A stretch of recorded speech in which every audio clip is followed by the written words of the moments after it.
Hello, and welcome to Grand Final History. In this episode, we go back to 1938, the 42nd season of the VFL. Before we get into the footy, let's have a look at what was going on in the world, the news that supporters and players might have skipped over as they got to the sports section of their newspapers. 1938 was the 150th anniversary of the arrival of the First Fleet into Sydney Harbour, the start of white settlement in Australia.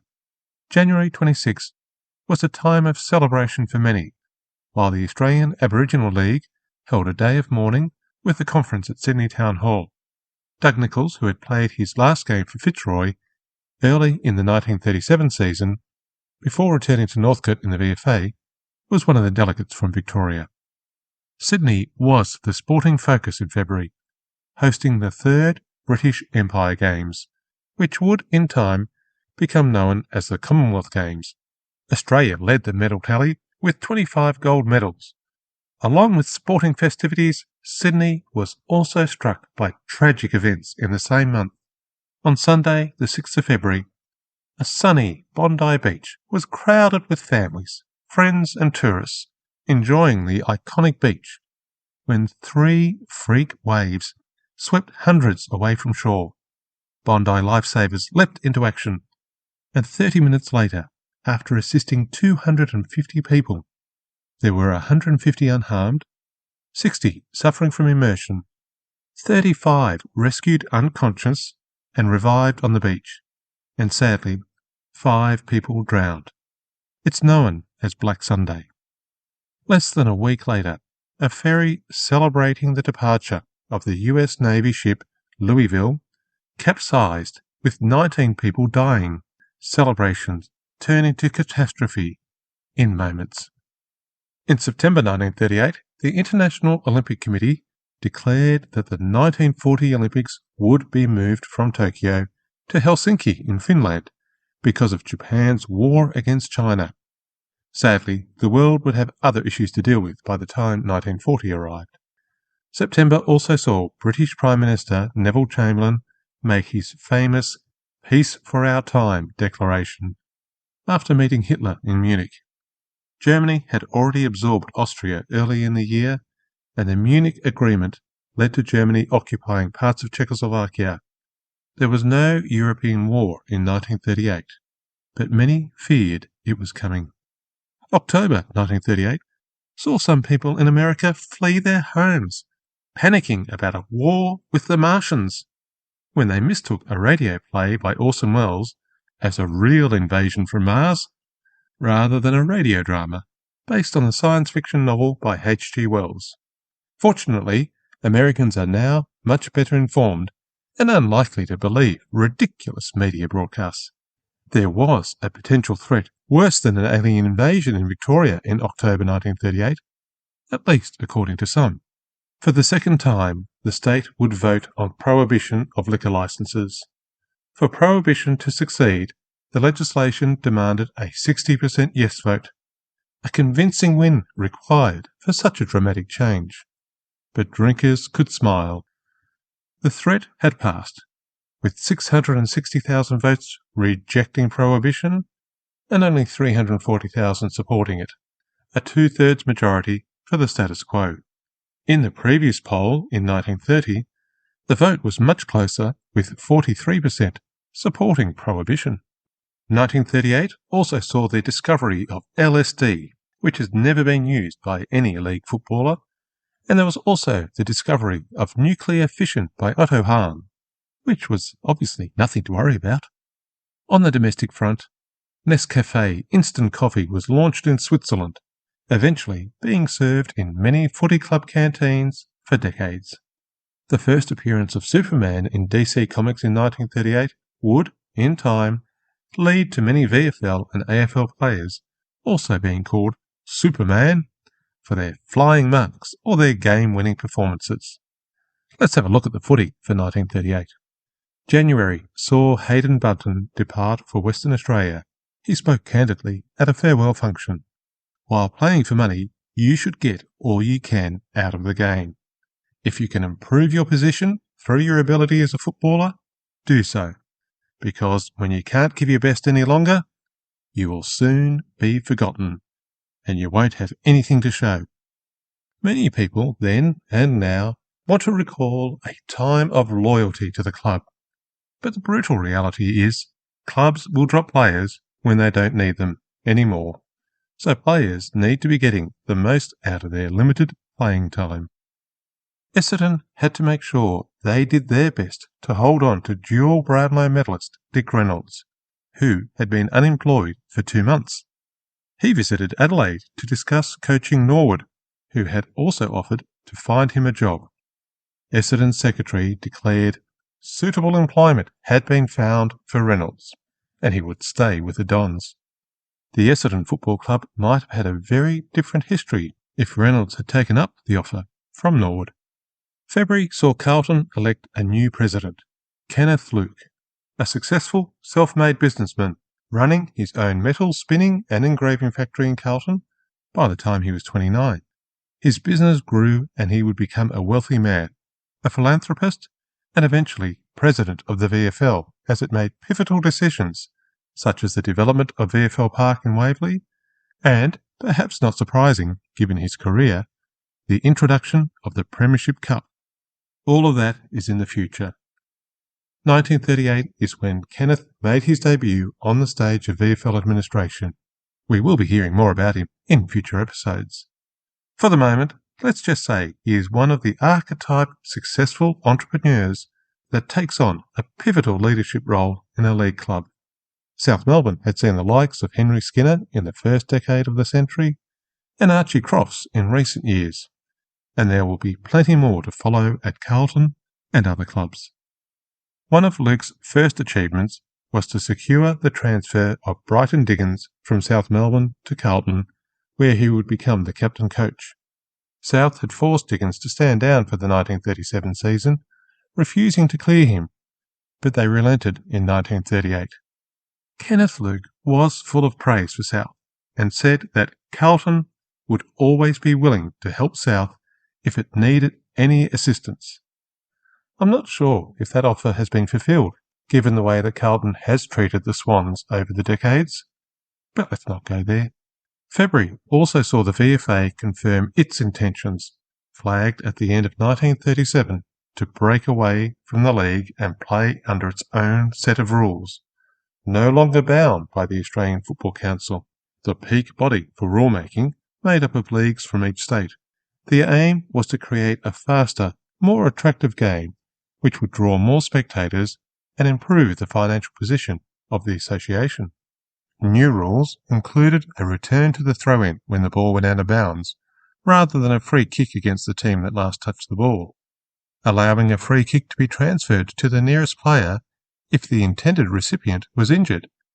Up to 1938, if the recipient of a free kick was unable to take the kick, it resulted in a ball up. There was the introduction of the free kick down the field if a kicker was unfairly tackled. All these are now established as part of the modern game, even if the more radical innovation of throwing the ball with 2 hands under the shoulder was eventually eliminated. The changes were applauded in the press, and despite the risk that VFA players could now be poached by the league, the VFA was applauded for its brave innovations to brighten the game. The league considered offering the association financial assistance if it would maintain the agreement and play under Australian Football Council rules, but the offer came to nothing. The VFA's last proposal in the negotiations was for a promotion-relegation scheme where the top 2 association teams would replace the bottom 2 league clubs each season. Given this concept had been rejected many times before, I'm not sure how serious the association was, but maybe they felt they were going to march their own way, so why not try this one last time? As expected, the league refused the offer, and the split between the 2 organisations was confirmed. The VFA secretary, Russell Keon Cohen, gave the league a serve when speaking at a Coburg businessman's lunch in March. He criticised the league for not spending any money from its huge gate takings on research. As he said, could anyone imagine a business with a turnover of £70,000 to £100,000 not devoting some of that income to research? He pointed out that only one textbook had been published on the game. Mr. Keon Cohen spoke about several issues impacting the Australian game. The need to introduce a formal diploma for coaches. His experience was too many coaches just pulled faces at half-time and used bad language. He also attacked the trainers employed by league and association clubs and proposed a centralised service with qualified medical staff for treating injuries. It would be many years before these sensible points were addressed by the league. Clearly, he was a man ahead of his time. The 1930s method of deciding the playing list for the season was different to our modern game. Pre-season involved crowded ovals full of hopeful candidates that were whittled down by the start of the season. Richmond decided to simplify matters in 1938 by declaring that their senior and reserves training list appearing on the training track would not exceed 100 at any point during pre-season. Who knows what possible star was missed by applying such a harsh limit? March also saw the arrival of another shipment of American footballs as part of the international kicking competition that had commenced in 1937. It was a drawn-out affair in 1938, with the VFL seeming to drag the chain. The Australian shipment of balls to the US went missing, and there were problems getting the place kick component of the competition completed. But the LA Times reported in December that the USA had won the team and individual honours.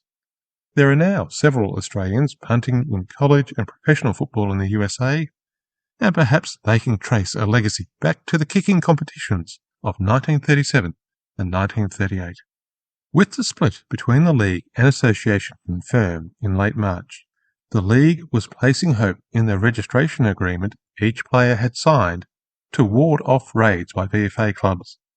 League footballers had all signed registration forms that had a term that players agreed not to play in any other football league or association without a clearance within 2 years of ceasing to be a registered player. This was about to be tested by one of the biggest names in the game, and in a preview of clearance challenges in court cases decades later, the informed opinion of one lawyer was the registration contract was as watertight as a sieve. No man can legally contract himself out of his right to free movement where the whole or part of his livelihood is involved, and it could not be a binding contract because the league made no consideration, no payment of any kind for a 2-year commitment from the player. Camberwell made a compelling offer to South Melbourne great Laurie Nash. You knew he was a great player because you just had to ask him, and he would tell you himself. He became captain coach at Camberwell and also received a salary to play sub-district cricket with Camberwell in the summer and an indoor job with Camberwell City Council. There was talk of a legal challenge, but given the risk of losing the case, the league did not follow through with the threatened action. The departure of Nash meant that the Swans had lost 13 players from their 1936 grand final team, hollowing out what had once been the leading team in the competition. 1938 would be a tough season for South. Camberwell were thrilled to have landed Nash, and 3,000 supporters were at the practice match against Kew. This was going to be a different kind of season for the VFA club. The Sporting Globe then went through a list of players said to be in discussion with association clubs. Names mentioned included Jack Dyer, who was missing from a practice match, Brownlow medalist Chicken Smallhorn, Carlton's Harry Soapy Valance, and Collingwood's Ron Todd, amongst several others. All would remain with their league clubs for this season, but if you were a supporter, a club official, or a player in early 1938, you were in for a nervous time of rumour, conjecture, and anxiety. And the traffic may not have been one way. Brunswick reported they had not heard from 3 of their players, who were believed to be training at league clubs. It was a return to the environment of 1930, the last year before the league and association entered into an agreement to stop the poaching wars. Keeping up the fire before the season started, Association Secretary Russell Keon Cohen said the VFL was the rebellious child of the association that had brought only profit and litigation into the game. There were even some Collingwood supporters so frustrated with the way they believed the league had treated their club, They suggested Collingwood should leave the VFL and join the association. Now, it may not have been a big group, but they had submitted a proposal to the club committee and it would be reviewed. Just another what-if moment to consider how football history would have unfolded if that unlikely event had occurred. In the previews of the season, there was enthusiasm from Geelong, aiming for another premiership in the city's centenary year, while Carlton was seen as a formidable opponent by the Herald. Collingwood had lost Gordon Coventry, but had held off the threat of Ron Todd going to Williamstown, and they had players and experience to challenge for another flag. Melbourne had been promising in 1937, but faded away. Perhaps they would come to the fore this year. Richmond and the Enigma St Kilda were classified as promising clubs, and the other teams were all optimistic at this point, before a ball had been bounced for the first time this season. There were only 3 new coaches in 1938, much less than had been normal for the last decade or more, but the league was moving to a more stable period as far as coaching changes were concerned. We've already mentioned Brighton Diggins taking over from Percy Rowe at Carlton.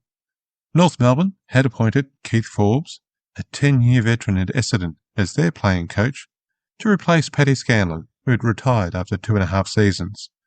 Coaching North was a tough gig in this era.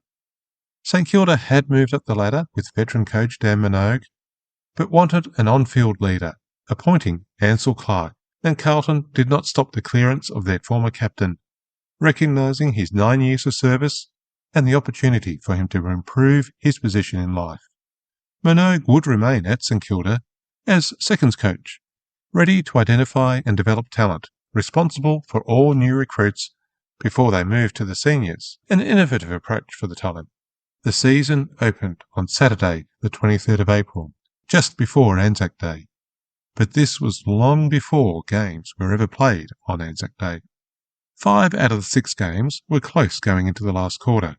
Geelong unfurled their premiership flag when they hosted Melbourne, but this battle between the league's 2 oldest clubs did not go as expected. Melbourne kicking 4 goals with the wind in the 4th quarter to win by 17 points. Hawthorn had declared 1938 a new era, with no financial barriers, a new grandstand under construction, and a plan for success. They were at home to Carlton, and only 2 goals behind at 3-quarter time, but the Blues kicked away in the last quarter. Fitzroy matched Collingwood for much of the day, but went down by 3 goals. Essendon got their season off with a win at home against St Kilda, and, despite the loss of Nash, South were too strong for Footscray. Richmond went to the top of the ladder with a percentage-boosting win against North Melbourne. The season was off and running. The Football Record had a sly dig at the VFA when they reviewed the kicking competition between Stanford University and Carlton from the previous season, and noted that the Americans could throw the ball almost as far as they kicked it. They went on to say that they hoped the Great Australian Game would never become a throwball game, as some ill-advised people were attempting to do. The VFA, however, would have been absolutely delighted that their gate takings on the opening day of league football had increased from £174 in 1937 to £306 in the new-look 1938 season. Round 2 of the league season saw a milestone set when all 3 of the most recent clubs to join the competition won on the same day for the first time. Footscray were too good for the Maroons. Hawthorn surprised everyone, perhaps even themselves, when they went to the MCG and knocked off Melbourne for their first ever win at the home of football. Completing the hat-trick was North Melbourne, where celebrations at Arden Street marked a win over South Melbourne, who had trailed the Shinboners all day. Only Carlton and Collingwood remained undefeated after 2 games, the Blues somehow sneaking home by 1 solitary point against Richmond, despite their inaccurate kicking. Carlton 12 goals 23 to the Tigers 14 goals 10, and Geelong, the reigning premiers, were second last on the ladder, without a win. Round 3 saw Collingwood lose inspirational player Albert Collier, with a broken bone in his ankle, to keep him out of the game for at least 8 weeks. Innovations in football games in 1938 were not just restricted to on-field activity. The Tea Market Expansion Bureau had taken up an idea used in England, and now supporters could buy hot tea in cartons at football grounds. I'm not sure if that meant that less beer was drunk, though.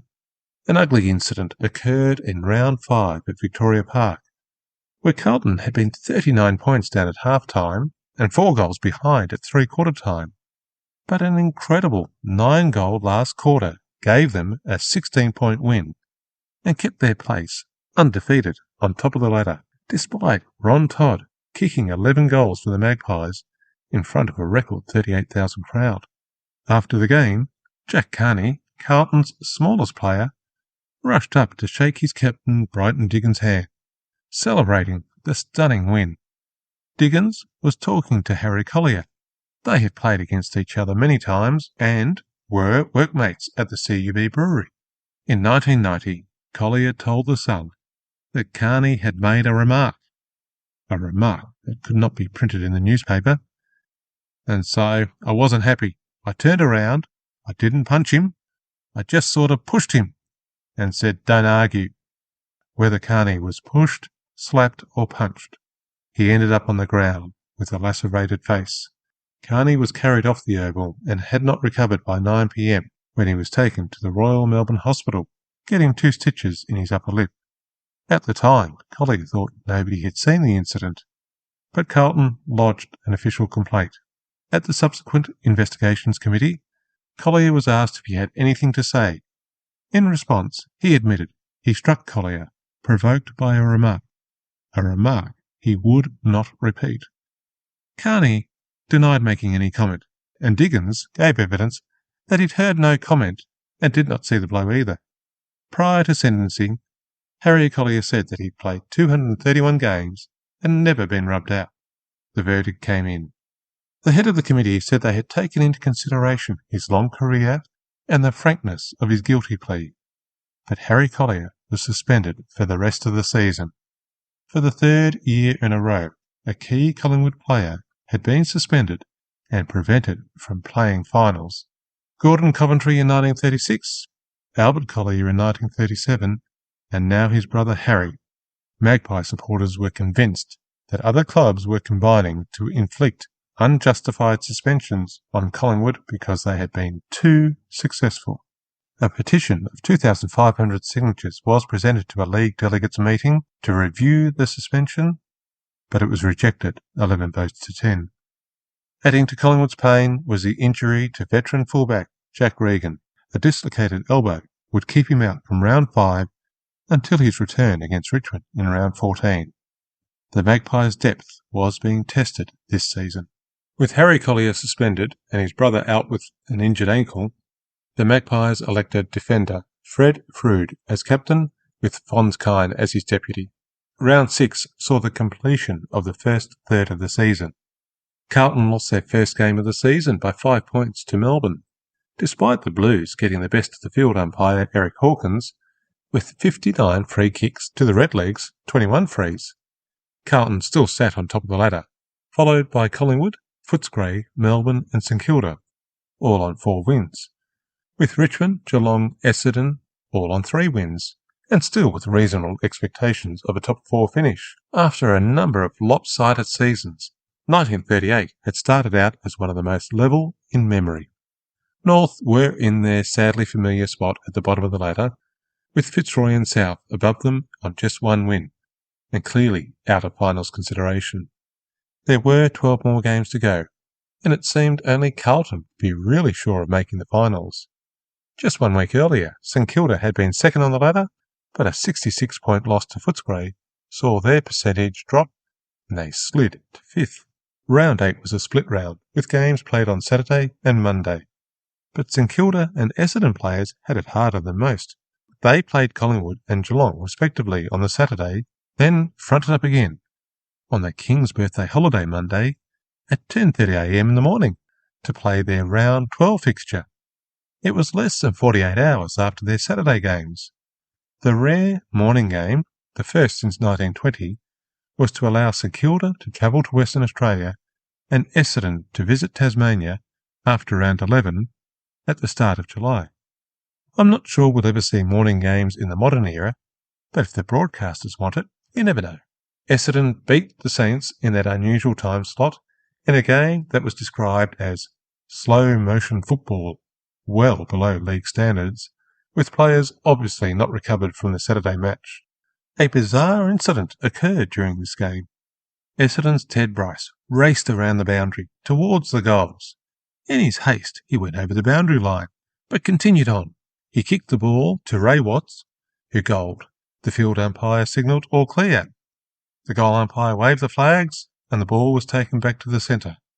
But in an era well before video reviews, there was still time for the boundary umpire to run up to the field umpire and say that Bryce had gone out of bounds, and the field umpire had not noticed the boundary umpire's signal. Worth noting at this point, boundary umpires did not have whistles. They might have caused confusion with the field umpire whistles.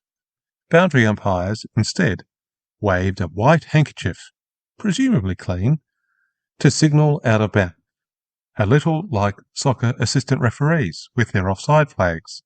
Boundary umps would not actually get whistles until 1955. So, how was this issue resolved? First, the ball was taken to where it went out of bounds, but rather than give a free kick to St Kilda, given that Essendon had last touched the ball before it went out of bounds, the boundary umpire threw it in. But then the goal umpire intervened, and the three officials had a conference. The worried field umpire took the ball back to the centre, the goal stood, and the ball was bounced to start play again. A confusing moment, and thankfully not critical in deciding the game. Under today's rules, the ball would be declared out of bounds and the goal disallowed. South Melbourne were having another tough season, and again there was a push to entice coach Roy Cazaly back into the team. But the selection committee held firm. On the eve of South Melbourne's Round 8 game against Richmond, they declared that selecting a 46-year-old man was not the path to success. Probably a fairly obvious point, but maybe it needed to be said. Other, less savoury elements also wanted South to win against Richmond. A man representing some betting card promoters approached Richmond's Jack Titus at his hotel the day before the game, offering £50 if he would play dead. An unnamed Carlton player was also said to have been offered a bribe. The man stated his associates would lose significant sums if Richmond and Carlton won. Titus showed him the door, told him a Richmond victory was a foregone conclusion, suggested he might try his luck with Carlton, and reported the incident to Richmond officials. For the record, both Richmond and Carlton won that week. Jack Titus scored 4 goals. In addition, as reported in Smith's Weekly in Sydney, Richmond notified the police. The call was traced, and the card racketeer was out of business, with further developments pending. And the VFL was then deluged with complaints from card punters who had tipped correctly but were not paid. Nothing to do with the VFL, though. Fortunately, gambling is no longer a problem as far as the modern game is concerned. The tension between the VFA and the VFL had not subsided, despite several league club officials using the Saturday off to go and watch a VFA game. Some to look at the new rules in action, others to scout for potential recruits. Dr. Hartmut, Campbell's president, had some harsh words for the league. In an article headlined, "Who cares what the league thinks?" he said, "Anyone would think the fate of the football universe hung on the words of 1 or 2 league men and their vested interests. It might interest them to know that if it was possible to copyright the throw rule, we would do so tomorrow. We don't want the league to adopt it. We have a winner, and sooner or later we are going to come out trumps." The throw rule was being well received in reviews of the games, and the VFA was attracting more crowds, so they did have cause for some optimism. Round 9 saw Richmond pull off a terrific win from behind against Essendon, who had led all day, and were 27 points up with just 10 minutes to go. Something woke the Tiger spirit, and they rattled on 5 goals to win by 5 points. A great escape by the Tigers, but heartbreak for the Dons. Round 10 was Collingwood's turn for a stirring, unexpected win, when they were 18 points behind at three-quarter time, kicking against the wind at Geelong's home ground in Corio. But Jock McHale had a trick up his sleeve, making 11 positional changes to revitalise his players, confound the Cats, and sneak home with a 5-point win just as the final bell rang. It was also the day that Hawthorn celebrated the opening of their new £16,000 grandstand. dedicated to the football club alone, the most modern stand in the state. But sadly, the Saints spoilt the party, winning by 4 points. While round 11 was underway, the Victorian team was in Adelaide, winning their interstate game. While in Adelaide, there was talk by the South Australian League of sending a combined Australian team to California to promote the Australian game. It was a perennial topic. Plans had been well advanced 20 years earlier before the start of the First World War intervened. The practical aspect of the small grounds in American stadiums also presented challenges that were unlikely to be overcome.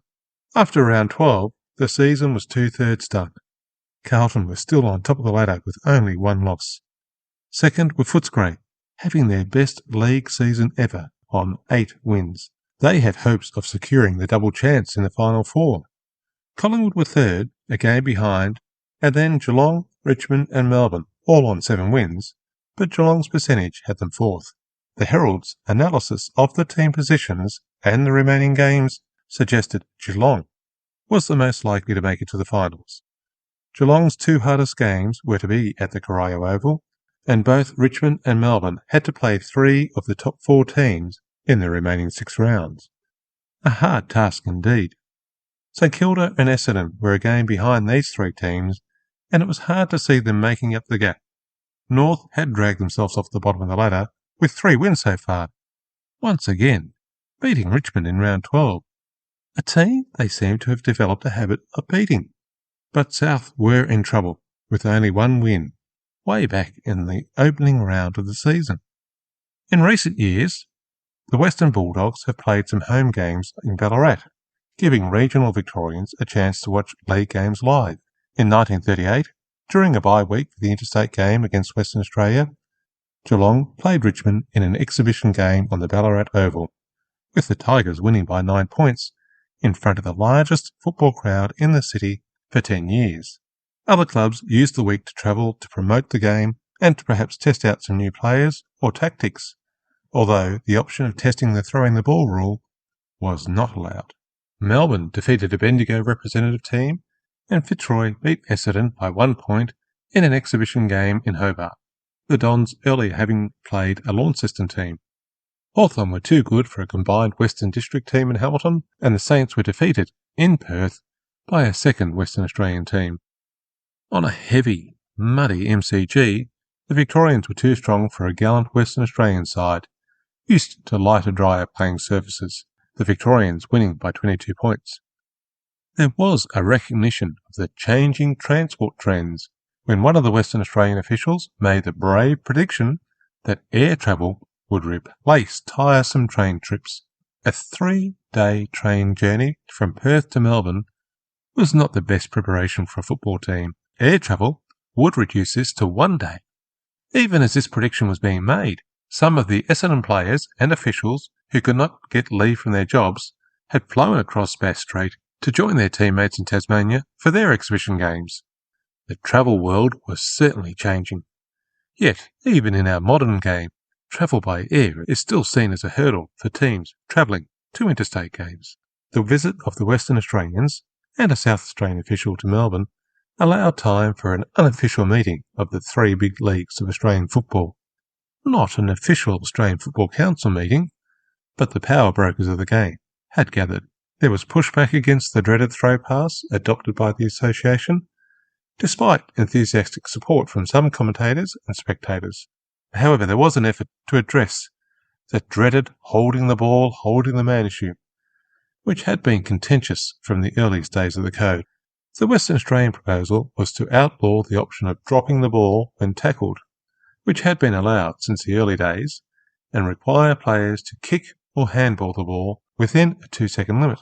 This mirrored the interpretation of the VFA, albeit the players in the association could throw the ball to dispose of it when tackled. Round 13 kept most supporters on the edge of their seats, or on their toes for those standing in the outer. 4 of the 6 games were decided by a single point. Geelong defeated St Kilda, Melbourne beat Hawthorn, Essendon surprised Collingwood, and North, after so many near misses, had a 1-point win instead of a loss against South Melbourne for their 3rd win in a row. Essendon's hope for a top 4 finish were alive, and Richmond, with a comfortable win over Carlton, were back in the 4. Relations between the league and the association were becoming more strained as the season went on.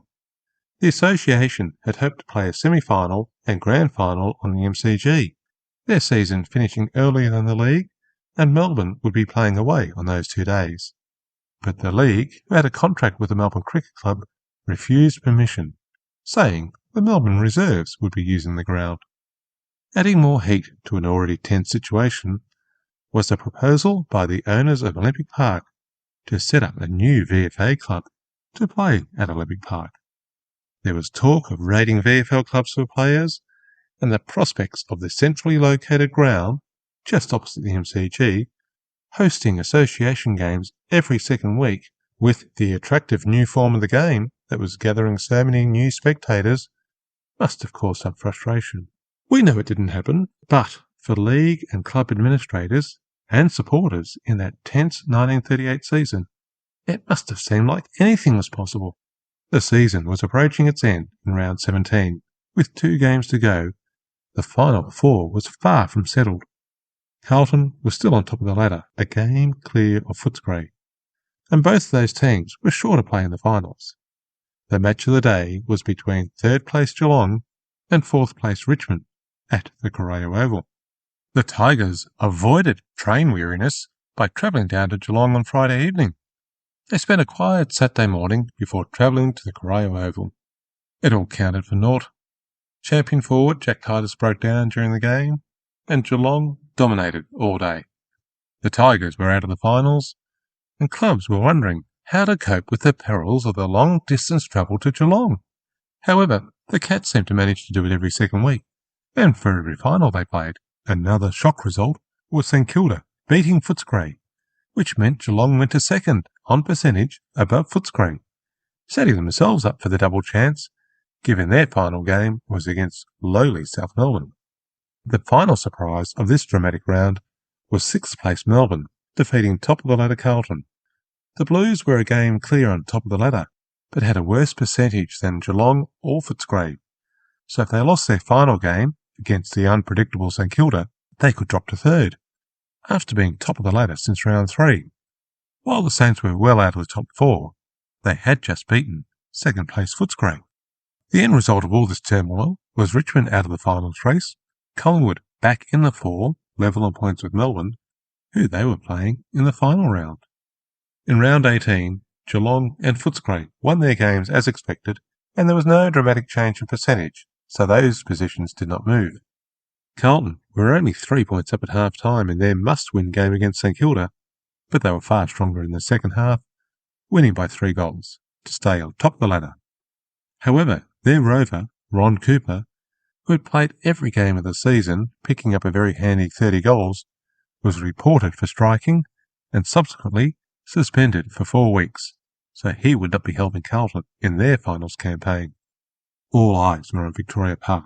30,000 people packed into the ground for a close-fought match, with the Magpies holding off the Demons by 9 points.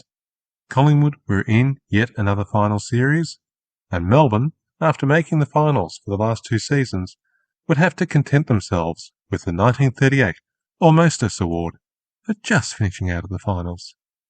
Footscray had become the first of the 1924 expansion clubs to make league finals, and both North and Hawthorn had done better than usual this season, with 6 and 4 wins respectively. South Melbourne's fall from grace was complete. They had finished the season top on the ladder in 1936, runners-up in the grand final that year. 2 years later, they were last, winning the wooden spoon. Footscray would play their first ever league final against Collingwood, and then Carlton and Geelong would compete in the second semi-final. One man who would be watching the finals with special interest was Ted Baker, a veteran of 142 games, with all 4 teams competing in the finals. His one and only game with Carlton was his debut match in 1920. He then dropped out of the league for a couple of years, before playing 2 seasons with Collingwood, then finding his real spot at Geelong in 1927, going on to captain their 1931 premiership team, with a return to Collingwood in 1932, before ending his playing days with 3 games at Footscray in 1934. Perhaps he'd favoured Geelong, given he'd captained them to a premiership, but whoever took out the flag for 1938, Ted was able to claim a connection. The Brownlow medal vote took place on the Wednesday after the home and away season had finished. For the 2nd year in a row, and for the 3rd time in his career, Dick Reynolds from Essendon won the coveted award with 18 votes, just one ahead of Hawthorn centreman Stan Spinks. It could have been even closer when an umpire gave a 1 vote to Reynolds, but used the initial D for Dick rather than R for Richard. Given he was called both Dick as well as Richard, the vote stood, and the tied result was averted. Things might have been different if Reynolds had found the right job when he visited Adelaide at the start of the season, but he'd stayed with the Dons and now could celebrate matching the record of 3 Brownlows with Hayden Button. Interviewed by the Herald the following day, Reynolds recognised the bias to midfield players and his luck in being a rover that gave him more chance to be seen by the umpire. In a 2002 interview, he could not have been more clear on how he compared his 3rd Brownlow to Essendon's 1942 premiership victory. He said, "They were both great, but there is no way you can compare them. Everyone gets to share in a flag. The Brownlow is an individual celebration compared to a team celebration. There's no comparison. Premierships are why you play the game." The focus quickly moved to the semi-final and the opportunity to see the Bulldogs' speed and strong defence against the experienced Collingwood machine. While Footscray had the 3rd best defence in terms of points against, they were only ranked 7th for points scored across the entire season. Would this weakness in the forward line hurt the team in their first league final? Collingwood would still be without Albert Collier, who had injured his knee in the round 16 game against Colt. The Herald noted that the opinions of experts and the public were evenly divided. Displaying true sporting character, the Fitzroy Football Club sent a letter of congratulations to Footscray on making the finals, a gesture that was truly appreciated. 67,000 spectators were at the game, a record crowd for a first semi-final, and the Bulldogs were sentimental favourites for their first league final. The suburb was deserted. Shops and businesses had closed early. Streets were empty, with the western suburb citizens either at the MCG or home by the radio, hoping for success on their biggest day yet in the VFL. But the Collingwood machine had no time for sentiment. Jack Regan was captaining the Pies and won the toss, kicking with the wind to the Jollymont end. The experience of Collingwood was soon on show, with efficient low passes avoiding any risks from the swirling wind, resulting in 5 straight goals, while Footscray was straining for every score. By half-time, the Magpies had an incredibly accurate 9 goals won, 67, to the Bulldogs' wasteful 7 goals 11, 47. Footscray were not out of the game, but their poor kicking at goal was not helping their cause. 6 behinds in a row during the second quarter, and from 20 shots at goal, all they had achieved was 2 goals, 8 behinds. The Bulldogs started the third quarter with more energy and focus, and 2 goals by Cliff McRae suddenly had them 3 points in front. But sometimes experience counts in these situations, and Collingwood's captain and fullback Jack Regan and backman Marcus Boyle were calm in the storm, and that moment in front was the high point for the Bulldogs. Soon the game began to turn Collingwood's way. Panam Gold, and the rout began. 6 goals in 6 minutes, and when the bell went to end the quarter, a shell-shocked Footscray, who had led for a few minutes, now were 6 goals down. Collingwood 16 goals 5, to Footscray 9 goals 14. To rub salt in the wounds, the wind changed direction, giving the Magpies the advantage as the rain began to fall on the last quarter. But the damage had already been done. Collingwood finished the game 41 points up. The Magpies were in the preliminary final. It had been a best-ever season for the Bulldogs, but they had fallen in their first final to a team that had made a habit of winning games in September. Footscray were left to make plans for 1939. At least, the better season for the Bulldogs had left them in a stronger financial position, so they could start to repay players that had match payments cut from £3 to £2 in 1936. The promise was made at the time to repay the shortfall when the club was in a financially stronger position. The club's ability to fulfil the promise made during the tougher times is a testament to their integrity and financial prudence. This act of faith likely bolstered the trust between the players and the club, setting up a positive tone for the next season. The Age had Geelong favourites for the second semi-final, expected to have the better of the aerial duels and go into the game with greater confidence, but the Blues were firm in their convictions that they were the team to win.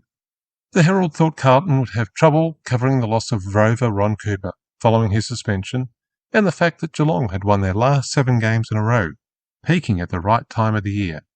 The Sun and the Argus also picked Geelong to win.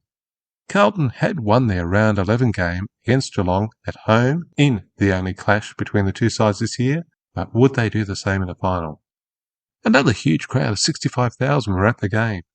Even the expensive reserve seats in the grandstand had been popular with Geelong supporters, wanting to make sure they had a seat when they got to the end of the long trip to Melbourne. There were even reports of tourists from America, just arrived on a cruise ship, who were going to the game. It might just be the thing to start the international spread of Australian rules. The game started evenly, with the Blues ahead by 2 points at quarter time, but the Carlton players were having all sorts of trouble keeping their feet. Many players with stops falling out of their boots because of the firm ground. At quarter time, most of the players rushed to the boundary line to replace boots, and the start of the second quarter was delayed by 3.5 minutes. Even then, several players were trying to lace up the boots after the game started. The second quarter saw Carlton playing better football, but it was not an impressive game overall. Just as the second quarter had been delayed with boot trouble, Carlton players were again laid out after half-time. Backman Frank Anderson didn't appear until the game had been underway for 2 or more minutes. The third quarter is where the game was decided. Perhaps the loss of Geelong's Bernie Hall to injury unbalanced the Cats, or perhaps the Blues, who had been playing better all day, began to assert their dominance on the scoreboard. Or maybe it was a poor kicking by Geelong, but the end result was Carlton taking control of the game. When the bell went to end the quarter, it was Carlton leading 11-9 to 6-18, and the last quarter was more of the same. Carlton performing better for most of the time, with Geelong showing glimpses of what they had done during the season to get to second on the ladder. But it was not enough to trouble the Blues. Carlton were through to the grand final, while Geelong had to play Collingwood in the preliminary. The final score, Carlton 16 goals 17, 113, to Geelong 10 goals 21, 81. The previews for the preliminary final had Collingwood as slight favourites in the Herald. It was expected that Geelong would bounce back, unlikely to have 2 bad games in a row. Yet Collingwood were formidable opponents, well used to success at this time of year. The Cats were sending out a team that were, on average, older, heavier and taller than Collingwood. The Magpies had included Albert Collier in their team, despite concerns on his knee, and they might feel that they had the advantage, having won in a come-from-behind game at Corio, in the only match between the two sides this year. The preliminary final was yet another record-breaking crowd of 61,000 people, many of who had travelled from Geelong to see their team attempt to make a second grand final in a row, yet they were to be sorely disappointed. It was a one-sided game from the start. A 5-1 first quarter set the scene. Ron Todd was in superb form, leaving Geelong's captain-coach, Red Hickey, floundering in his wake.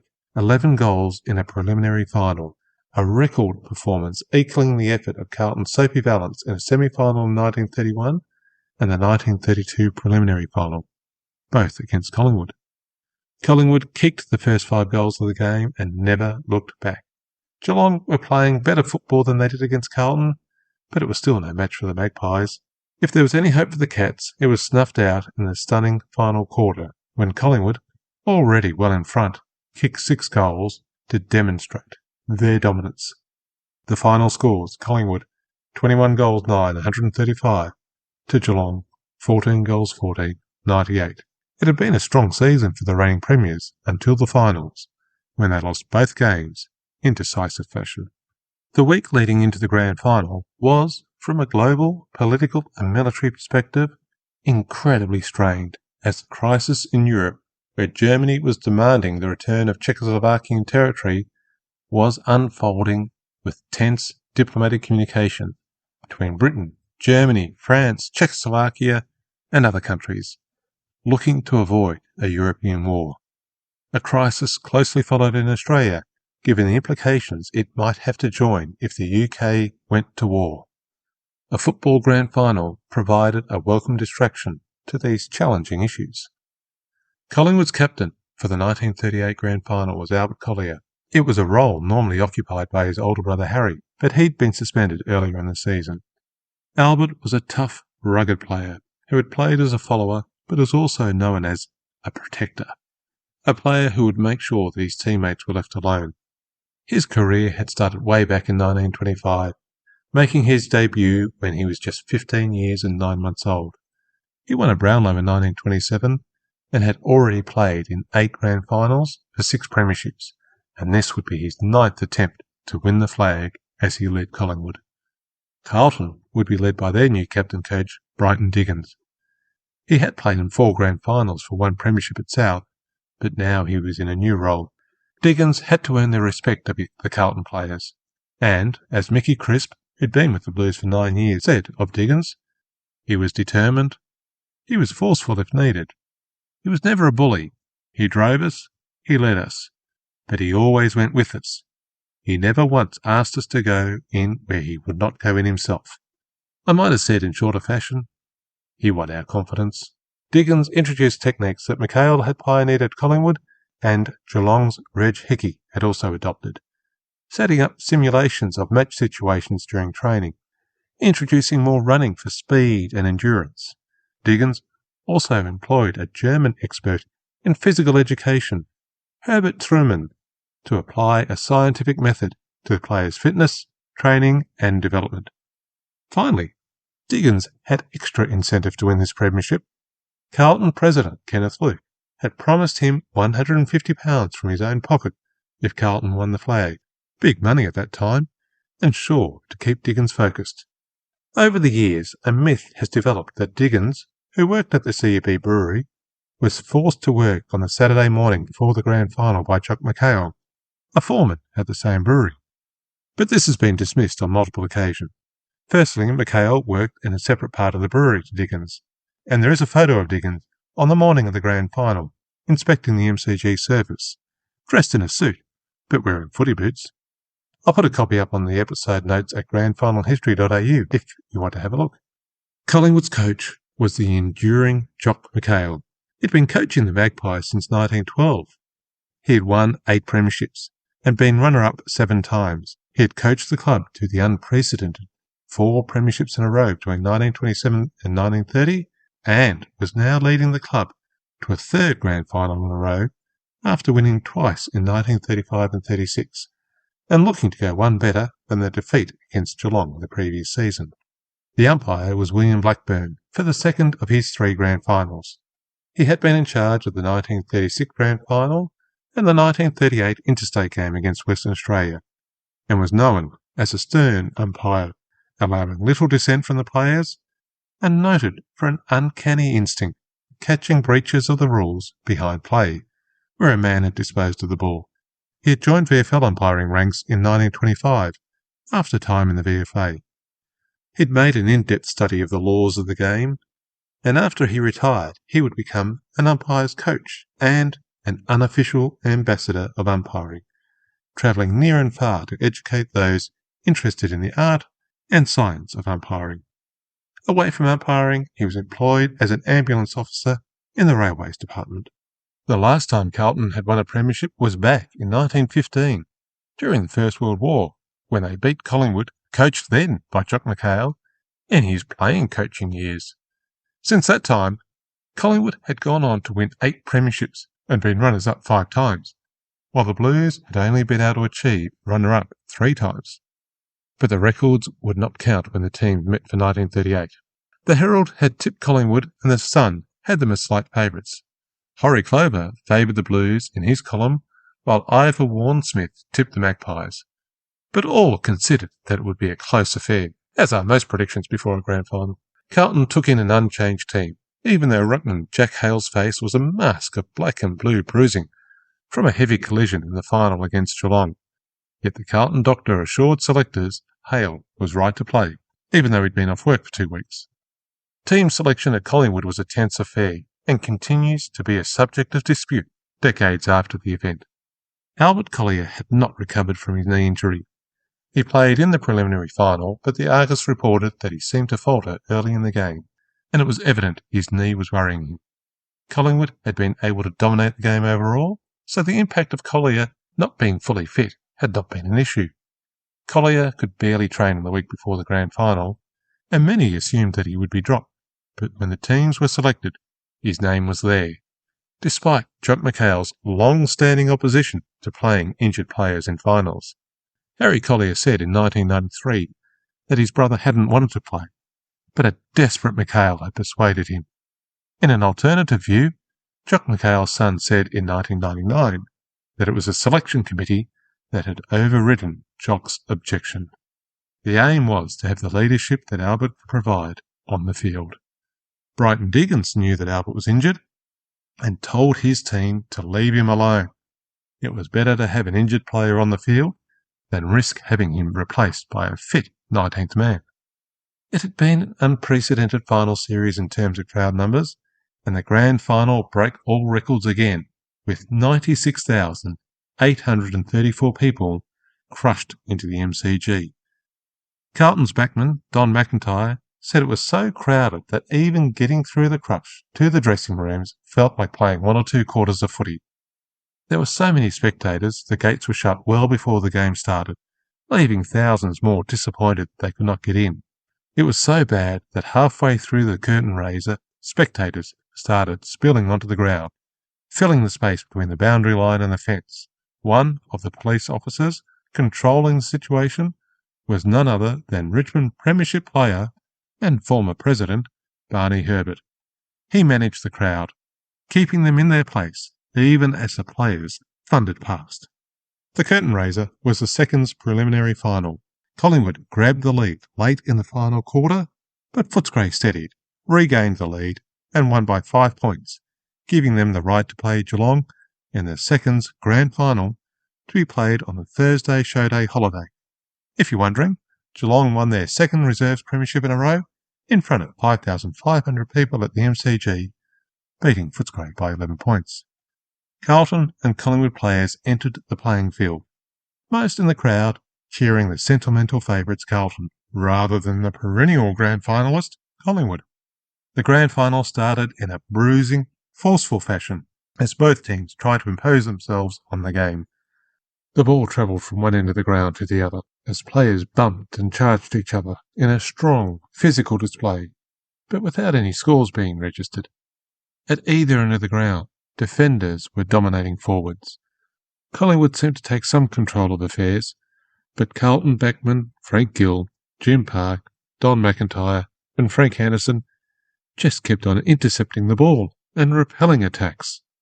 Some reports claim there were 15 reportable incidents in the first 10 minutes, but umpire Blackburn kept the game going and players soon settled down.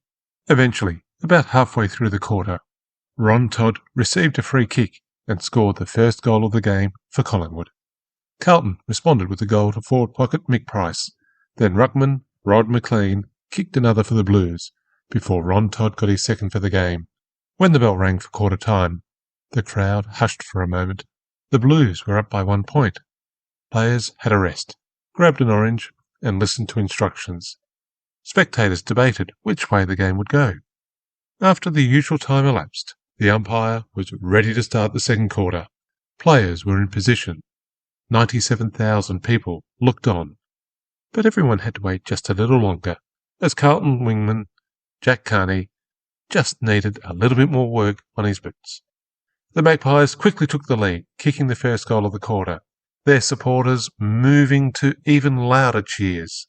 Carlton started to take more marks, with Brighton Diggins, Jack Kraut and Jack Hale all flying high.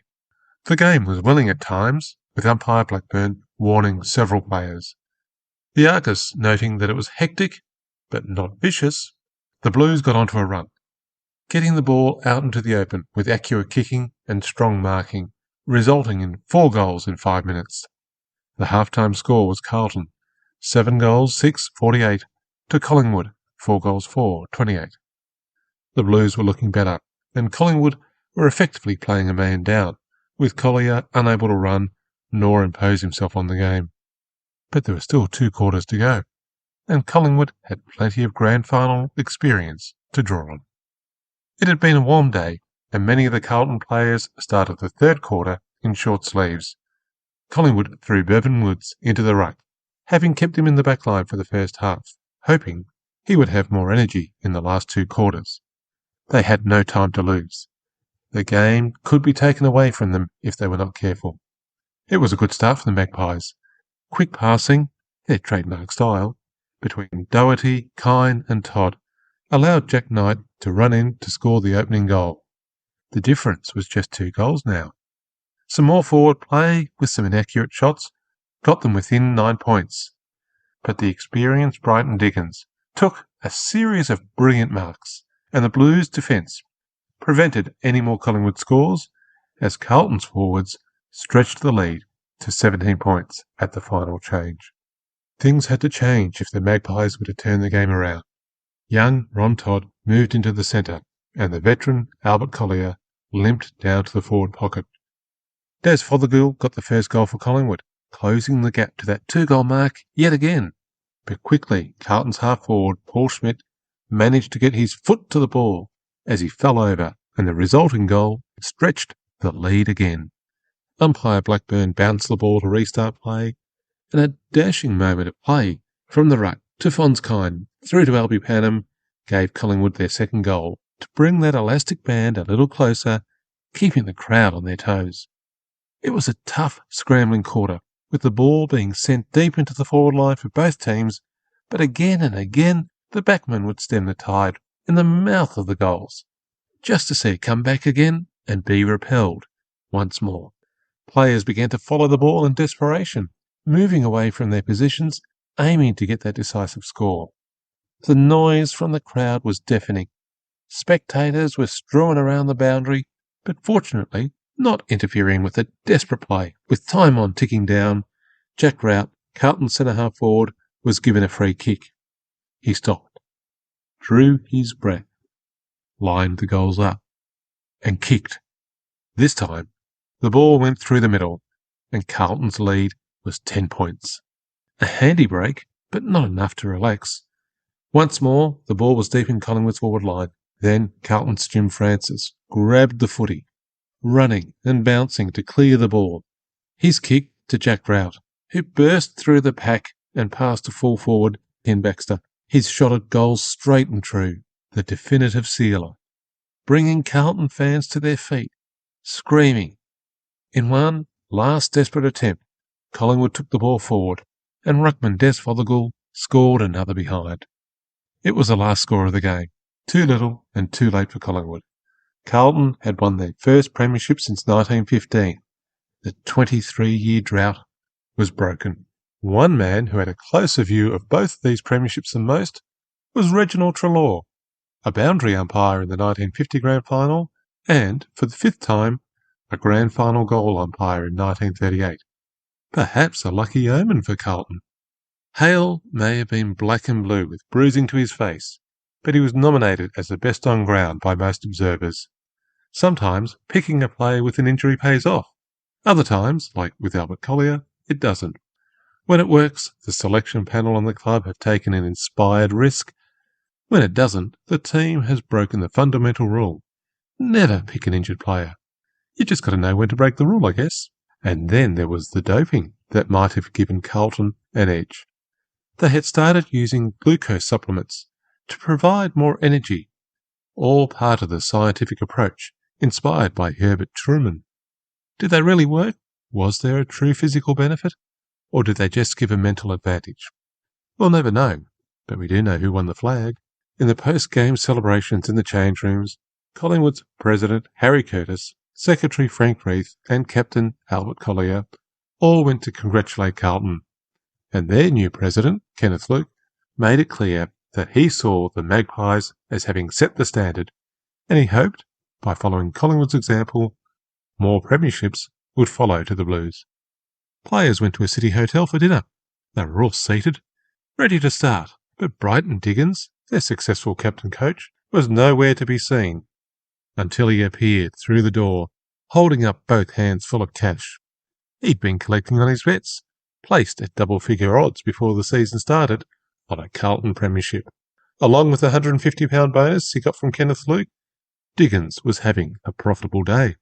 Other players would all get a £10 bonus, with donations from happy supporters. Dinner was followed by a tour of the northern suburbs and Sunday celebrations at Princes Park. Brighton's future wife recalled that she did not see him for a week after the game. It seems at some point he jumped into a car with a bunch of teammates and they took off to Adelaide. It might have happened, but Carlton did travel to Adelaide a couple of weeks later for the so-called Championship of Australia, the first such game since 1927, taking on South Australian premiers South Adelaide, with the Blues proving too strong in a game that was noted more for speed than vigour. Carlton won by 1 goal, 10 goals 22 to 10 goals 16.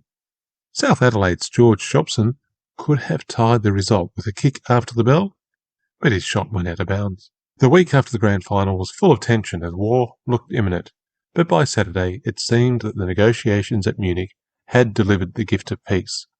We know from history that it won't last, but at the time it seemed that the deal that allowed Germany to petition Czechoslovakia allowed the European states to step back from the brink of war. Once the season was over, clubs moved into their annual general meeting mode, which were often a time for reform groups to promise they could achieve success if only they could replace the current administration. St Kilda supporters would have felt a familiar sense of deja vu when the club president published an appeal for unity prior to the elections due at the end of October. The other major post-season event was the biennial meeting of the Australian Football Council, the first one to meet since the association, who actually had never been allowed to be a member, had broken away with their own rules, splitting the Australian Code. The throw was discussed and dismissed. The Western Australian delegate said any mug could throw a ball, but a handball required skill. However, in addressing the ongoing challenge to the game, the holding the man rule was changed, along the lines used by the rebel VFA. Now, when a player was firmly held, he had to kick or punch the ball away immediately, otherwise he would be penalised. And ever since then, there has not been a problem with the holding the ball rule. The other major change was the reversion to the old out-of-bounds rule, where the ball would be thrown in by the boundary umpire, except if a player willfully kicked or forced the ball out of bounds. It had been 13 seasons since the rule was changed, and many attempts had been made, but 1939 would see the traditional out-of-bounds rule back in force. One other rule that was rejected was the downfield free kick if a player was dumped after kicking the ball. It seemed to have worked well in the VFA, but the delegates were not convinced of the need for the change. The decisions were made, but there was strong opposition from respected and experienced commentators and former players like Barney Herbert and journalist Hector Lacey, who thought that the holding the ball change penalised the player who went in for the ball, and the lack of penalty for the attack on the kicker was due to prejudice against the VFA, rather than an understanding of the needs of the game, sure to be more to make in coming seasons. We'll leave 1938 there and return next episode for the 43rd season of the VFL in 1939, which would be a significant year for many reasons. If you've enjoyed Grand Final History, please subscribe or follow and leave a review wherever you get your podcasts from. The more goals we kick, the easier it is for others to find the podcast. And if you have questions or you want to leave feedback, please email me at info@grandfinalhistory.au or check out the grandfinalhistory.au website or Facebook or Twitter for more Grand Final History.